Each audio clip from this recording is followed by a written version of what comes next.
À 40 ans, le skieur marocain Samir Azimani a quitté l'alpin pour le ski nordique. Il a réalisé son rêve olympique, participer pour la 12e fois de sa carrière aux Jeux olympiques d'hiver de Pyeongchang, en Corée du Sud. Il a représenté le Maroc dans une nouvelle discipline, le ski de fond. Sa qualification est le résultat d'un travail de longue haleine. Pyeongchang, un petit peu inquiet tout de même avec les bosses que je vais trouver là-bas, puisque c'est des bosses, c'est des 700 mètres de dénivelé sur entre 600 et 700 mètres de dénivelé sur 15 km, ce qui fait environ 200 mètres par 5 km, donc ça va être très sportif. Et le challenge, c'est vraiment de tenir sans craquer. Et là, je pense que je suis à 85% de ma préparation. On va essayer de finaliser ces 5% manquants et le 10%, ce sera dans la tête.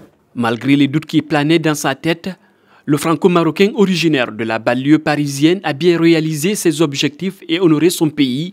Il a déjà représenté le Maroc aux Jeux olympiques de Vancouver de 2013 en slalom et en géant, en marquant le retour de cette nation depuis les Jeux d'Albertville en 1992. À Pyeongchang, il devient le premier athlète de l'histoire à participer à 2 Jeux olympiques d'hiver dans 2 disciplines différentes. Mon objectif pour les Jeux olympiques, c'est de finir champion d'Afrique. Il y a un derby entre Maroc et Sénégal. Je compte le gagner. De toute manière, lui, il m'a dit qu'il était là aussi, donc on a le même niveau. Ça va être just.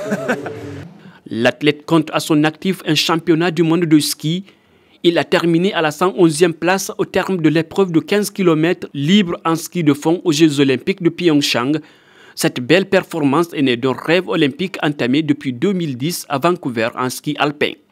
Sa passion pour le ski le fait hisser au rang des grands athlètes internationaux. Il est le premier skieur du monde à participer à des mondiaux de ski nordique.